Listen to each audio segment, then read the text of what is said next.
By ഇലക്ഷന് ശ്രമിച്ചാൽ? അത് വേണ്ട, പുറത്ത് നിന്നാ മതി. അതാ സൗകര്യം. നമ്മളാവുമ്പോ പിരിവൊക്കെ കണക്ക് തന്നെ. ഒരു 4-5 ഉറുപ്പ്യ അങ്ങ് പോകും. ആ വാ വാ വാ. ആ, രാജേട്ടനെത്തിയ? 3-4 ദിവസമായി കണ്ടിന്യൂസ് യാത്ര. ഈ കമ്മിറ്റി ആ കമ്മിറ്റി.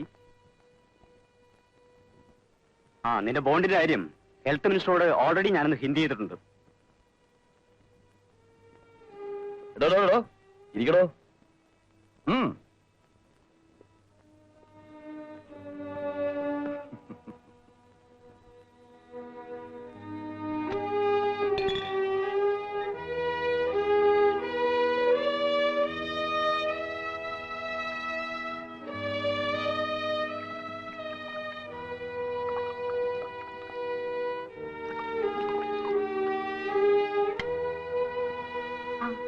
ഇതായിപ്പോ നന്നായത്. ഇവനെ ഞാൻ ദുശീലം പഠിപ്പിക്കുമെന്ന ഭയം വേണ്ട. ഇതിൽ നിന്ന് എന്നെ രക്ഷിച്ചോ.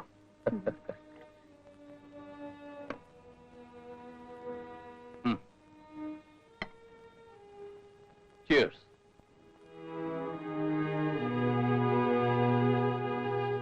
അച്ഛൻ ആദ്യം ഭക്ഷണം കഴിച്ചോട്ടെ. ഇതാ അച്ഛനും കൊണ്ടുപോയി കൊടുക്ക. ഗൾഫിൽ നിന്ന് വന്ന ഒരു ചെക്കൻ തന്നതാണ് ഈ സാധനം. അത് കഴിഞ്ഞിട്ട് ഒന്നുകൂടെ വേണം ചോദിക്കാൻ.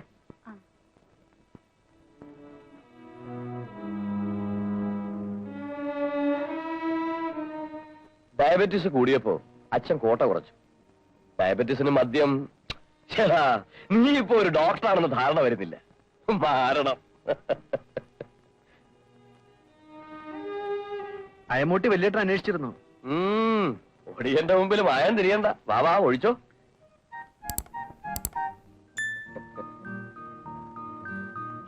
ഏട്ടന് റിപ്പോർട്ട് സമർപ്പിക്കാനാണെന്ന് നാട്യം.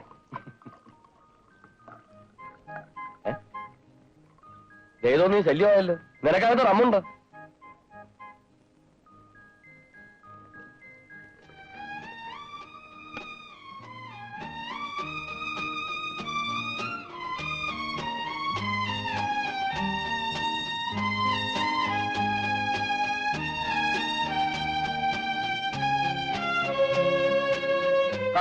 പേടിക്കണ്ടടി, ഞാൻ പാകത്തിനെ കൊടുക്കൂ.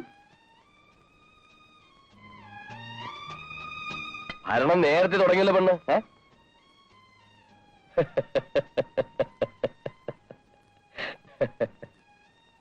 മരിച്ചുപോയ കാരണവരുടെ പ്രാർത്ഥനയുടെ ഫലമാണ് ഈ ഭാഗ്യമെന്ന് വിചാരിച്ചോ. You are really lucky. ഞാനൊന്ന് മേലെ ഇടട്ടെ. You carry on.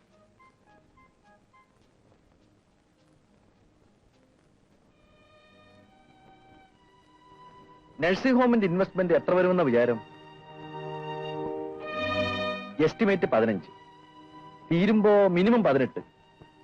അതിൽ 9 ബാങ്ക് ലോൺ. ഇൻട്രസ്റ്റ് വീട്ടാൻ തന്നെ മന്ത്ലി 18%.